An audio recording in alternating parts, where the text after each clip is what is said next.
कैसे हैं बेटा आप लोग। आप सबका स्वागत है आज के इस लेक्चर में। आज हम आपके क्लास 12th अकाउंटेंसी का चैप्टर नंबर 2 स्टार्ट करने जा रहे हैं, वैल्यूएशन ऑफ गुडविल। और जो सबसे पहला टॉपिक है हमारा वो है गुडविल एंड इट्स नेचर। हम methods of valuation of goodwill में भी आएंगे, लेकिन नेक्स्ट लेक्चर में। ये टॉपिक भी काफ़ी इंपॉर्टेंट है। अभी रिसेंट एग्जामिनेशंस में काफ़ी फ्रिक्वेंटली इस टॉपिक से मल्टीपल चॉइस क्वेश्चंस आपके एग्जाम में पूछे जा रहे हैं। तो चलिए स्टार्ट करते हैं। सबसे पहला सवाल तो यही है कि सर आखिर ये गुडविल क्या होता है। एक छोटे से एग्जांपल से मैं आपको समझाने की कोशिश करता हूँ। मान लेते हैं कि मेरा एक बिजनेस है और जैसा बिजनेस मेरा है एग्जैक्टली सिमिलर बिजनेस एक और बंदा मेरे ही बगल में ऑपरेट कर रहा है। हम दोनों कॉम्पिटिटर हैं। मैंने भी अपने बिजनेस में 50 लाख रुपए लगाए हुए हैं, उसने भी अपने बिजनेस में 50 लाख रुपए लगाए हुए हैं। जैसा प्रोडक्ट मैं बेचता हूं एग्जैक्टली वैसा ही प्रोडक्ट वो भी बेच रहा है। जैसे ऑपरेशंस मेरे रहते हैं एग्जैक्टली सिमिलर ऑपरेशंस उसके भी रहते हैं, लेकिन बावजूद इसके मैं उसके कंपैरिजन में ज्यादा प्रॉफिट जनरेट कर पा रहा हूं। तो कुछ तो अलग होगा ना। लाख समानताएं हैं दोनों बिजनेस में, लेकिन कुछ तो अलग होगा। दैट्स वाई मेरा बिजनेस उसके बिजनेस के कंपैरिजन में ज्यादा प्रॉफिट जनरेट कर पा रहा है। एक्चुअली उसका बिजनेस अभी अभी स्टार्ट हुआ है और मेरा बिजनेस इस लोकेलिटी में काफी लंबे समय से ऑपरेट हो रहा है। बहुत सारे लोग मेरे बिजनेस के बारे में जानते हैं। बहुत सारे लोगों के मन में मेरे बिजनेस के रिस्पेक्ट में एक अच्छी इमेज बनी हुई है। उन ढेर सारे लोगों के मन में मेरे बिजनेस के रिस्पेक्ट में एक रेपुटेशन डेवलप हो गई है। वो रेपुटेशन उन्हें मेरे बिजनेस तक खींच कर लेकर आता है। जब कोई कस्टमर उस प्रोडक्ट को खरीदने के बारे में विचार करता है जो मैं भी ऑफर कर रहा हूं, मेरा कॉम्पिटिटर भी ऑफर कर रहा है, तो मेरे कॉम्पिटिटर के रिस्पेक्ट में वो मुझसे उस प्रोडक्ट को खरीदना पसंद करते हैं, क्योंकि मेरे बिजनेस के रिस्पेक्ट में उनके मन में एक रेपुटेशन डेवलप हो चुका है। ये जो रेपुटेशन है इससे मेरे बिजनेस में एक एबिलिटी जनरेट हो गई है। कैसी एबिलिटी जनरेट हो गई है? To earn higher profits. मैं ये नहीं बोल रहा हूं कि मेरा कॉम्पिटिटर प्रॉफिट जनरेट नहीं कर रहा है, कर रहा है वो प्रॉफिट जनरेट, लेकिन मैं उसके कंपैरिजन में हायर प्रॉफिट जनरेट कर पा रहा हूं इस एबिलिटी के कारण, जो रेपुटेशन के कारण मेरे बिजनेस में जनरेट हुई है। ये जो रेपुटेशन है, ये जो एबिलिटी है, वो मेरे लिए एक एडवांटेज का काम करता है ओवर अदर्स, जिनका ये रेपुटेशन मार्केट में नहीं है, जिनके पास ये हायर प्रॉफिट जनरेट करने की एबिलिटी मार्केट में नहीं है।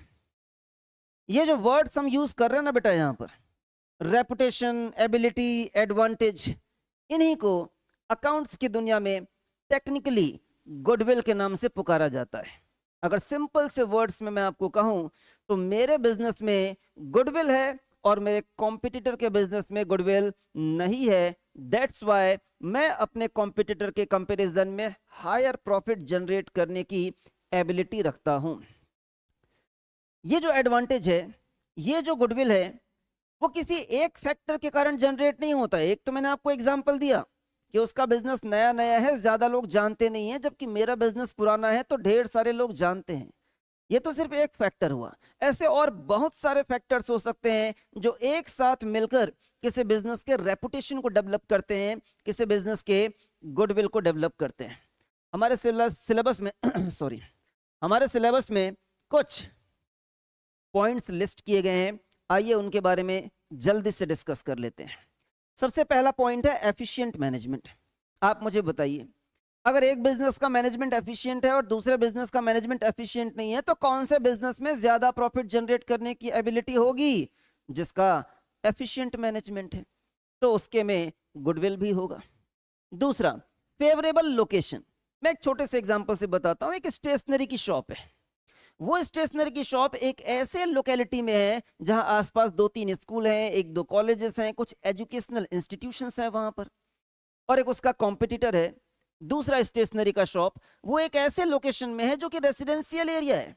दूर दूर तक वहां पर कोई एजुकेशनल इंस्टीट्यूट नहीं है। आप मुझे बताइए इन दोनों में से कौन सा स्टेशनरी शॉप ज्यादा सेल्स जनरेट कर पाएगा, ज्यादा प्रॉफिट जनरेट कर पाएगा। ऑब्वियस सी बात है, वो स्टेशनरी शॉप जिसका लोकेशन फेवरेबल है, जो एजुकेशनल इंस्टीट्यूट्स के आसपास कहीं पर लोकेटेड है। तो इन दोनों में अगर कंपैरिजन किया जाएगा तो जो रेसिडेंशियल एरिया में है उसकी गुडविल नहीं है, जबकि जो फेवरेबल लोकेशन पर होगा उसके बिजनेस में गुडविल होगी। नेक्स्ट है क्वालिटी ऑफ प्रोडक्ट। बहुत ही सिंपल सी बात है बेटा, जो बेहतर क्वालिटी का प्रोडक्ट बेचेगा वो ज्यादा प्रॉफिट जनरेट करेगा। लॉन्गर एस्टेब्लिशमेंट ऑफ बिजनेस, मैंने आपको बताया अगर कोई बिजनेस काफी लंबे समय से ऑपरेट हो रहा होता है तो लोगों के मन में उस बिजनेस के रिस्पेक्ट में ट्रस्ट डेवलप हो जाता है कि इसको तो हम 20 साल से जानते हैं, 50 साल से जानते हैं, इसके प्रोडक्ट्स हम खरीदते आए हैं, इनके प्रोडक्ट में कोई शिकायत नहीं आती है, रीजनेबल प्राइस में ये प्रोडक्ट्स बेचते हैं, एटसेट्रा एटसेट्रा। नेक्स्ट है रिस्क एसोसिएटेड विद बिजनेस। जिस किसी भी बिजनेस में कम रिस्क एसोसिएटेड होता है उस बिजनेस को ज्यादा प्रॉफिटेबल माना जाता है। मार्केट सिचुएशन, मार्केट सिचुएशन का मतलब यहां पर यह है कि अगर आप कोई ऐसा प्रोडक्ट बेच रहे हैं जिसकी अच्छी खासी डिमांड है मार्केट में और सप्लाई कम है, तो ऑब्वियस सी बात है बेटा, सप्लाई कम हो और डिमांड ज्यादा हो तो कस्टमर्स की लाइन लग जाएगी आपके दुकान के सामने, तो ऑब्वियस सी बात है आप हायर प्रॉफिट जनरेट कर पाएंगे। Next, nature of business. कभी कभी बिजनेस का नेचर इस प्रकार का होता है कि हालांकि सप्लाई में कोई कमी नहीं है लेकिन डिमांड में भी कोई कमी नहीं है और लगातार जो है वो कस्टमर्स आपके पास सामान खरीदने के लिए आते रहते हैं, तो वैसे बिजनेस में भी हायर प्रॉफिट जनरेट करने की कैपेबिलिटी होती है। ये कुछ कारण यहां पर लिस्ट किए गए हैं। आगे अगर हम गुडविल के नेचर के बारे में समझने की कोशिश करें तो सबसे पहली बात तो यह है कि गुडविल इनटेंजिबल एसेट है। गुडविल को आप देख नहीं सकते, छू नहीं सकते, महसूस नहीं कर सकते, लेकिन वो बिजनेस में होता है। वो बिजनेस के प्रॉफिट रिजल्ट्स में आपको नजर आता है कि पड़ोसी कॉम्पिटिटर बिजनेस के रिस्पेक्ट में आप ज्यादा मात्रा में प्रॉफिट जनरेट कर पा रहे हैं, हायर प्रॉफिट जनरेट कर पा रहे हैं, तो ऑब्वियस सी बात है कुछ तो है आपके बिजनेस में जो ज्यादा प्रॉफिट जनरेट करने में आपकी मदद कर रहा है, और वो एसेट इनटेंजिबल एसेट है जो दुनिया के लोगों को खुली आंखों से नजर नहीं आता है। नेक्स्ट है अट्रैक्टिव फोर्स। गुडविल एक प्रकार का अट्रैक्टिव फोर्स होता है जो कस्टमर्स को खींचकर आपके बिजनेस तक लेकर आता है। Next, subjective. सब्जेक्टिव का मतलब यह है कि किसी एक बिजनेस की गुडविल एग्जैक्टली कितने वर्थ की है, 2 लाख रुपए की है, 5 लाख रुपए की है, 10 लाख रुपए की है, यह पता लगा पाना बड़ा मुश्किल काम होता है। एक व्यक्ति की नजर में गुडविल की वैल्यू 5 लाख हो सकती है, जबकि दूसरे व्यक्ति की नजर में उस बिजनेस के गुडविल की वैल्यू 10 लाख हो सकती है। अलग अलग वैल्यूअर सेम बिजनेस का जो गुडविल का वैल्यूएशन है वो अलग अलग तरीके से कर सकते हैं। दैट्स वाई कहा जाता है कि गुडविल इज सब्जेक्टिव। एक इंपॉर्टेंट पॉइंट है बेटा जो यहां पर लिखने से रह गया है, मैं आपको बताता हूं। गुडविल के बारे में कहा जाता है कि वो इंटेंजिबल एसेट है लेकिन वो फिक्टिशियस नहीं है। फिक्टिशियस एसेट क्या होता है? ऐसा एसेट जिसे यूज तो कर सकते हैं लेकिन अगर बेच के उसे मनी में कन्वर्ट करना चाहे तो आप नहीं बेच सकते। अगर कोई ऐसा एसेट है तो वो फिक्टिशियस एसेट कहलाता है। लेकिन गुडविल, गुडविल बिक सकता है, अकेले नहीं बिकेगा, आइसोलेशन में नहीं बिकेगा, लेकिन जब आप बिजनेस बेचेंगे तो बिजनेस के साथ जो भी एसोसिएटेड गुडविल होता है वो गुडविल भी बिक जाता है। माना कि बिजनेस के बेचे जाने पर ही बिकता है लेकिन बिक सकता है। दैट्स वाई गुडविल के बारे में कहा जाता है कि वो भले ही इंटेंजिबल एसेट है लेकिन वो फिक्टिशियस एसेट नहीं है।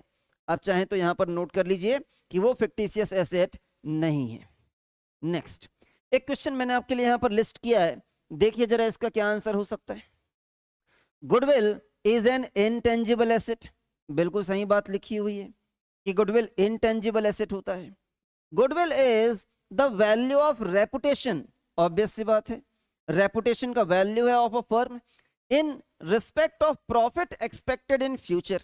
ये जो रेपुटेशन है मेरे बिजनेस का वो भविष्य में मुझे प्रॉफिट जनरेट करके देगा, हायर प्रॉफिट जनरेट करके देगा, over and above normal profit. Normal profit तो कोई भी कमा रहा है, मुझे एक्स्ट्रा प्रॉफिट जनरेट करके देगा। ये मेरा रेपुटेशन, ये मेरा गुडविल। दोनों बातें यहां पर बिल्कुल सही लिखी हुई हैं। Both assertion and reason are correct. अब यहां पर एक काफी इंपॉर्टेंट बात निकल कर आती है, that is recognition of goodwill. हमारे देश में एक अकाउंटिंग स्टैंडर्ड एप्लीकेबल होता है, अकाउंटिंग स्टैंडर्ड 26, जो हमें बताता है कि अगर कभी इनटेंजिबल एसेट्स को रिकॉग्नाइज करना है, रिकॉग्नाइज करने का मतलब है बुक्स ऑफ अकाउंट्स में रिकॉर्ड करना, तो कब रिकॉर्ड करना है, कब रिकॉर्ड नहीं करना है, कैसे रिकॉर्ड करना है, उसके सारे अकाउंटिंग ट्रीटमेंट के बारे में हमें गाइड करता है अकाउंटिंग स्टैंडर्ड 26। और गुडविल भी तो हमारा इंटेंजिबल एसेट है। सो गुडविल की अकाउंटिंग कैसे की जाएगी, ये भी अकाउंटिंग स्टैंडर्ड 26 से गवर्न होता है। क्या कहता है अकाउंटिंग स्टैंडर्ड 26 गुडविल के रिस्पेक्ट में? It prescribes that goodwill is not to be recognized, that is recorded. Goodwill को रिकॉर्ड नहीं करना है in the books of accounts unless consideration is paid for it.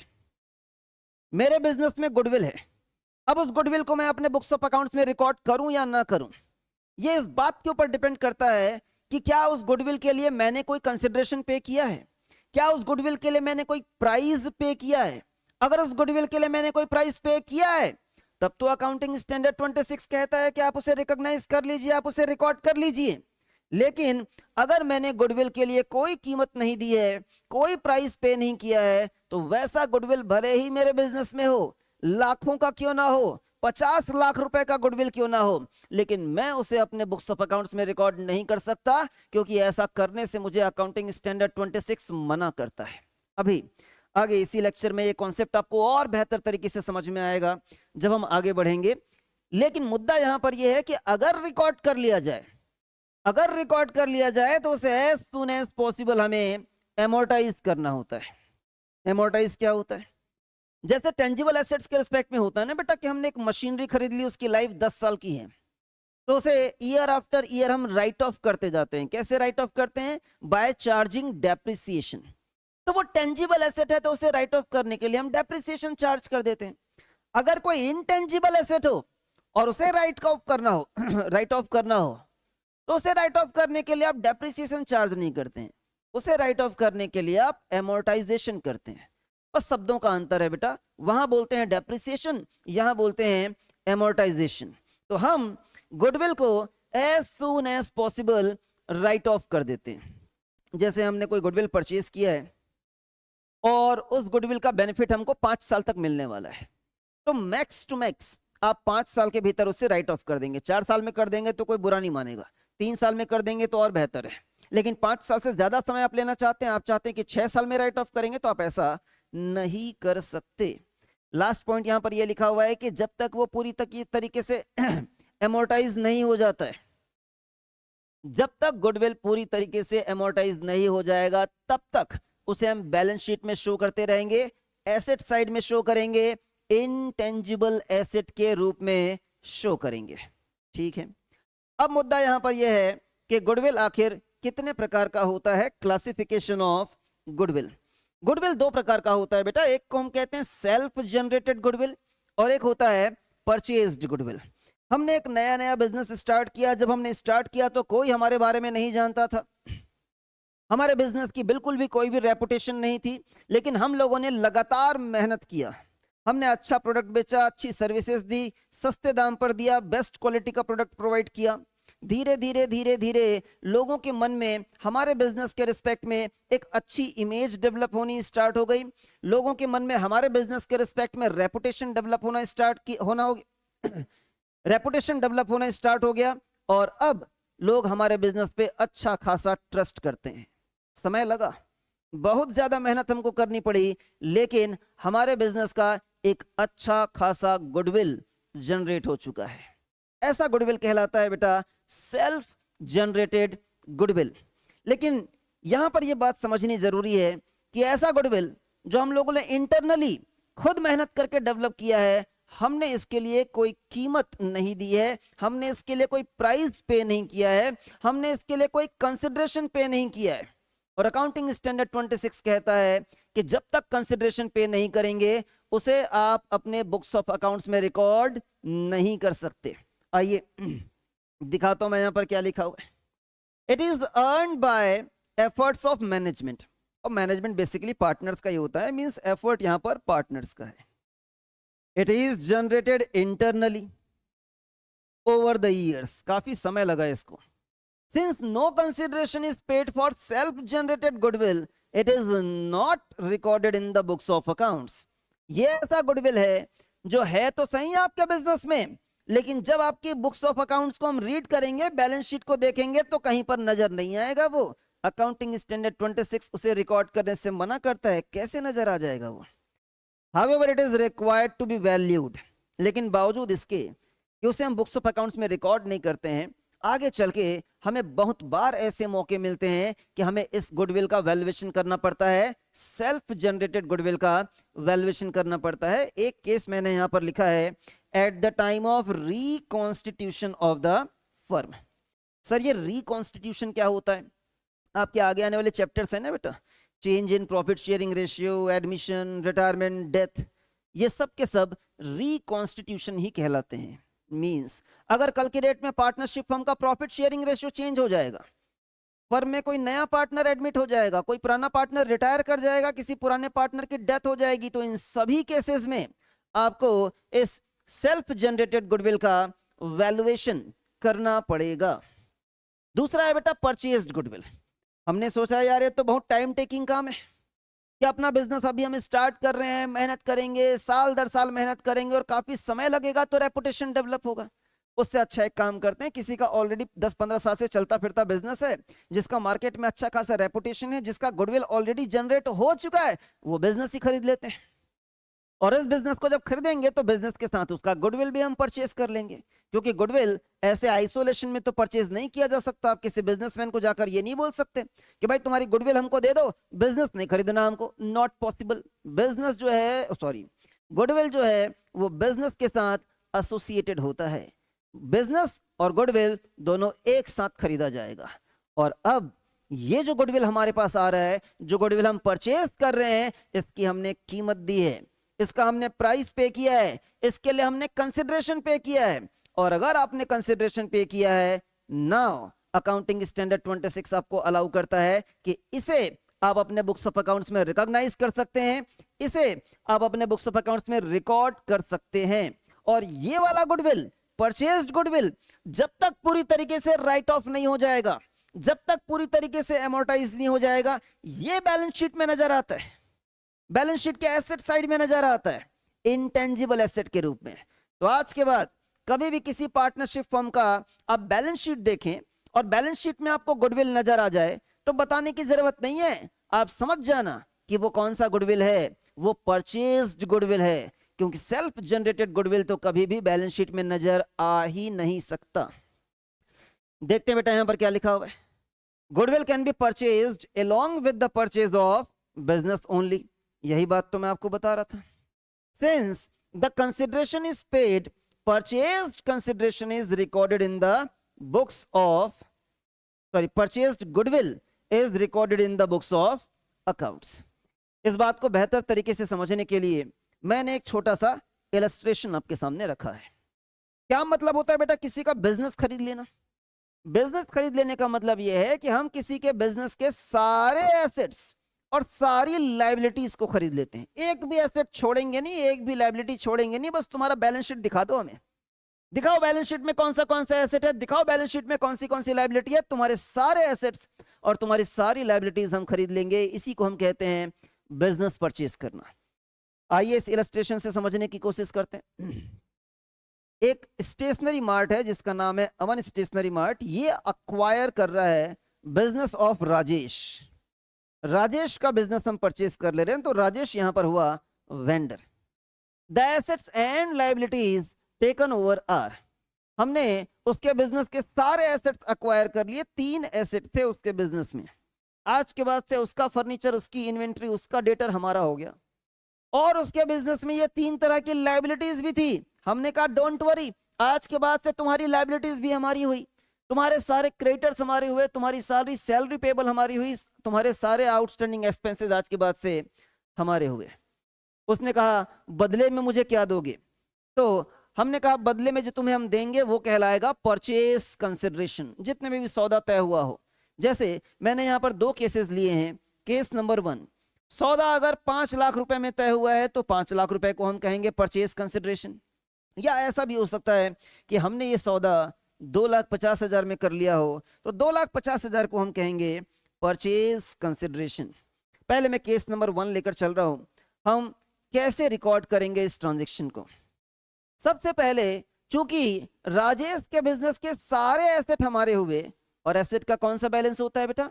Debit balance. तो हम अपने books of accounts में उसके सारे एसेट्स को रिकॉर्ड करना स्टार्ट कर देते हैं। मींस ये तीनों एसेट्स आज के बाद से हमारे हो गए। तो हम अपने बुक्स ऑफ अकाउंट्स में लिखेंगे furniture account debit 10,000, inventory account debit 7,50,000, debtors account debit 1,50,000। देखो बेटा यहां पर लिखा हुआ है क्या? फर्नीचर, इन्वेंट्री, डेटर तीनों को हमने डेबिट कर लिया, उतनी वैल्यू से डेबिट कर लिया जितनी वैल्यू वहां पर दी हुई थी। ये आपकी सबसे पहली एंट्री है। सबसे पहला काम आपको यही करना है कि तुम्हारे सारे एसेट आज के बाद से हमारे हुए। फिर आपको क्या करना है? उसकी जितनी भी लाइबिलिटीज यहां पर हैं वो भी हमारी हो गई, और इसका तो होता है बेटा क्रेडिट बैलेंस। तो इन तीनों को हमारी बुक्स में हम रिकॉर्ड करेंगे।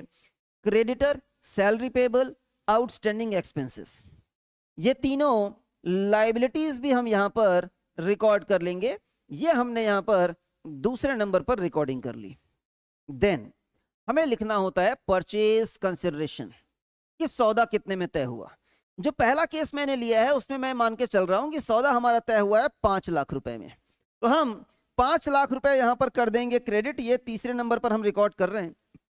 और क्रेडिट कर देंगे, राजेश का नाम लिख देंगे यहां पर। कभी कभी नाम नहीं दिया रहता है तो वेंडर लिख देते हैं, पर फिलहाल यहां पर नाम दिया हुआ है कि कौन बंदा है जो अपना बिजनेस हमको बेच रहा है, तो उसका नाम लिख देंगे कि इस बंदे को हमको 5 लाख रुपए देना है। हो गया तीसरा काम। चौथा काम आपको यह करना है कि आपको निकालना है बैलेंसिंग फिगर। फिलहाल ये बैलेंसिंग फिगर डेबिट साइड में आ रहा है। जब कभी भी ये बैलेंसिंग फिगर डेबिट साइड में आता है, यही गुडविल के नाम से रिकॉर्ड किया जाता है। ये माना जाएगा कि इसके बिजनेस में 2 लाख रुपए का गुडविल था। जब हमने इसका पूरा का पूरा बिजनेस परचेज किया तो हमने साथ में इसका गुडविल भी अक्वायर कर लिया है। बात समझना बेटा, यहां पर आखिर मुद्दा है क्या? एक्चुअली जब हम कहते हैं कि हमने तुम्हारे सारे एसेट्स परचेज कर लिए, तो देखो तो बेटा सारे एसेट्स की वैल्यू कितनी हो रही है। आप इन सबको जोड़ेंगे तो ये आएगा 9,10,000 रुपए का।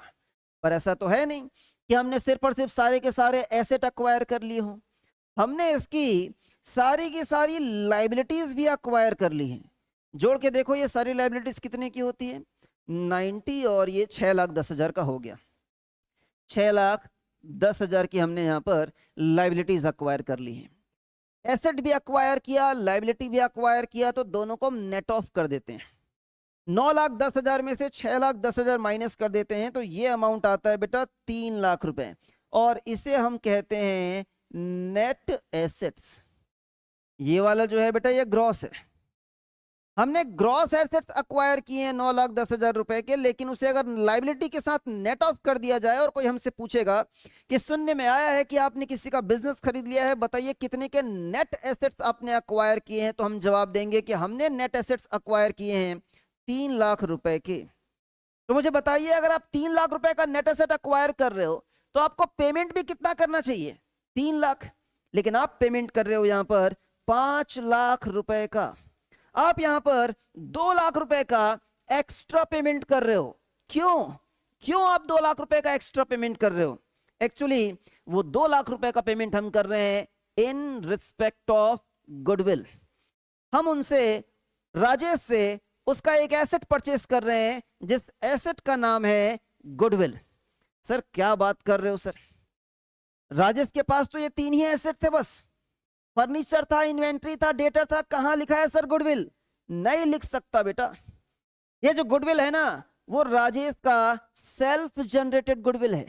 अकाउंटिंग स्टैंडर्ड 26 उसे मना करता है बुक्स ऑफ अकाउंट्स में दिखाने से, दैट्स वाई वहां पर नजर नहीं आ रहा है। लेकिन मुझे मालूम है कि राजेश हायर प्रॉफिट जनरेट करता है, वो भी जानता है कि वो हायर प्रॉफिट जनरेट करता है, हम दोनों जानते हैं कि उसके बिजनेस में गुडविल है। तो हम दोनों के बीच में आपस में ये तय हुआ कि हम 2 लाख रुपए गुडविल का यहां पर फाइनल वैल्यू तय करेंगे। तो ये तो बात समझने की हो गई। अदरवाइज अगर आपको एंट्री पास करनी है तो सिंपल प्रोसीजर फॉलो करना है। सारे एसेट को डेबिट करना है, सारी लायबिलिटीज को क्रेडिट करना है, परचेस कंसिडरेशन की एंट्री तीसरे नंबर पर करनी है, और चौथे नंबर पर आपको ये बैलेंसिंग फिगर निकाल लेना है। अगर ये बैलेंसिंग फिगर डेबिट साइड में आएगा तो उसे हमें गुडविल के नाम से रिकॉर्ड कर लेना है। यही वो गुडविल है जो आपके बैलेंस शीट में नजर आएगा, क्योंकि इस गुडविल की हमने कीमत दी है इस गुडविल के लिए हम लोगों ने कंसिडरेशन पे किया है। नेक्स्ट केस नंबर 2, क्या हो अगर सौदा सिर्फ 2.5 लाख रुपए में तय हुआ होता, 5 लाख रुपए नहीं, 2.5 लाख रुपए। तो पहला, एसेट्स को रिकॉर्ड करने का काम बिल्कुल उसी तरीके से, सारी की सारी लायबिलिटीज को रिकॉर्ड करने का काम बिल्कुल उसी तरीके से, फिर परचेज कंसिडरेशन को रिकॉर्ड करने का काम बिल्कुल उसी तरीके से कि सौदा 2.5 लाख रुपए में हुआ है। देन फिर जब आप बैलेंसिंग फिगर निकालोगे तो आपकी बार बैलेंसिंग फिगर डेबिट साइड में नहीं आएगा, आपकी बार बैलेंसिंग फिगर आएगा क्रेडिट साइड में। और जब कभी भी बैलेंसिंग फिगर क्रेडिट साइड में आ जाए तो उसे हम कैपिटल रिजर्व में ट्रांसफर कर देते हैं। सर ये कैपिटल रिजर्व क्या होता है? अब देखो ना बेटा, यहां पर नेट एसेट हम खरीद कर लेकर आ रहे थे 3 लाख रुपए का, और सौदा तय हो रहा है 2,50,000 रुपए में। आपको नहीं लगता कि हमको सस्ता सौदा मिल गया है, हम सस्ते में ये डील मिल गई है हमको ये वाली? कितने का फायदा हो गया हम लोगों को? 3 लाख रुपए का नेट एसेट आ रहा है और पेमेंट मात्र हमको करना पड़ रहा है 2,50,000 रुपए। 50,000 रुपए का हमको फायदा हो गया है। और ऐसा फायदा हमें रोज रोज नहीं होता है। क्या आप रोज रोज किसी का बिजनेस खरीदने निकल जाते हैं? नहीं, कभी कभार किसी बिजनेस की जिंदगी में होता है कि किसी दूसरे का चलता फिरता बिजनेस हम खरीद लेते हैं। कभी कभार होने वाला फायदा कैपिटल नेचर का माना जाता है। जब कभी भी इस प्रकार का कैपिटल नेचर का कोई प्रॉफिट आपको होता है तो उसे आपको प्रॉफिट एंड लॉस अकाउंट में ट्रांसफर नहीं करना है, उसे हम ट्रांसफर करते हैं कैपिटल रिजर्व में। ऐसे बहुत बार हमारे सामने मौके आते हैं, अभी जैसे पार्टनरशिप में आया है, आगे चल के जब हम कंपनी अकाउंट्स पढ़ रहे होंगे तो शेयर्स को रीइश्यू करते समय ऐसा मौका आएगा, फॉरफीचर करते समय ऐसा मौका आएगा कि हमें कैपिटल नेचर का फायदा हुआ होगा। अगेन उस फायदे को हम कैपिटल रिजर्व में ट्रांसफर करेंगे। वहां भी इवन जिंदगी में आप कभी भी अकाउंटेंसी की पढ़ाई करेंगे और आपको आगे चल के कभी भी कोई भी फायदा कैपिटल नेचर का होगा तो किसी से पूछने की जरूरत नहीं है कि इस फायदे को कहां ट्रांसफर करें। वो फायदा हमेशा हमेशा हमेशा ट्रांसफर किया जाता है कैपिटल रिजर्व में। तो बैलेंसिंग फिगर डेबिट साइड में आएगा तो बोलेंगे गुडविल, और क्रेडिट साइड में आएगा तो बोलेंगे कैपिटल रिजर्व। मैंने यहां पर एक छोटा सा एनालिसिस आपके लिए तैयार किया है कि जब हम किसी का बिजनेस परचेस कर रहे होते हैं तो एक्चुअली पहला काम हमको ये करना चाहिए कि हमें निकाल लेना चाहिए नेट एसेट, और उसे हमें कंपेयर करना चाहिए परचेस कंसिडरेशन से। जो कुछ भी गैप यहां पर आता है दोनों के बीच में, या तो गुडविल होगा या होगा कैपिटल रिजर्व। दो केसेस पॉसिबल है। अगर परचेस कंसिडरेशन ज्यादा है और नेट एसेट कम है, आपने ज्यादा कीमत दी है, तो ये तो ज्यादा कीमत आपने पे की है वो गुडविल है। आप बड़े अमाउंट में से छोटे अमाउंट को माइनस कर देंगे, परचेस कंसिडरेशन में से नेट एसेट माइनस कर देंगे, जो डिफरेंस आएगा वो गुडविल कहलाएगा। लेकिन अगर purchase consideration is less than net asset, मतलब आपने कम कीमत दी है, तो कम कीमत दी है तो जो गैप है वो फायदे को रिप्रेजेंट करता है, गेन को रिप्रेजेंट करता है, कैपिटल रिजर्व में ट्रांसफर कर दिया जाएगा। अगेन ये जो बड़ा अमाउंट है उसमें से छोटा अमाउंट माइनस किया जाएगा, नेट एसेट में से माइनस किया जाएगा परचेज कंसिडरेशन। ये देखो बेटा, ये एक सवाल आपके एग्जाम में पूछ लिया गया था 2023 में। बोलता है नेट एसेट में से माइनस करेंगे कैपिटल रिजर्व को, net asset minus capital reserve, तो क्या आएगा? आओ जरा देखते हैं। यहां पर देखो बेटा, नेट एसेट में यहीं पर रहने देता हूं, वो कैपिटल रिजर्व में यहां ट्रांसफर कर देता हूं CR, तो ये purchase consideration right hand side में ट्रांसफर हो जाएगा। नेट एसेट में से कैपिटल रिजर्व माइनस करोगे तो जो आएगा वो क्या कहलाएगा? परचेज कंसिडरेशन कहलाएगा। कौन सा ऑप्शन दिया हुआ है? A option. मैंने बेसिक यहां पर जो गुडविल का कॉन्सेप्ट है उसमें यहीं तक की बातें रखी हुई हैं। नेक्स्ट लेक्चर में जब हम मिलेंगे तो हम वैल्यूएशन ऑफ गुडविल स्टार्ट करेंगे और सबसे पहले हम पढ़ेंगे एवरेज प्रॉफिट मेथड। तो मिलते हैं नेक्स्ट लेक्चर में, तब तक पढ़ते रहो, बढ़ते रहो।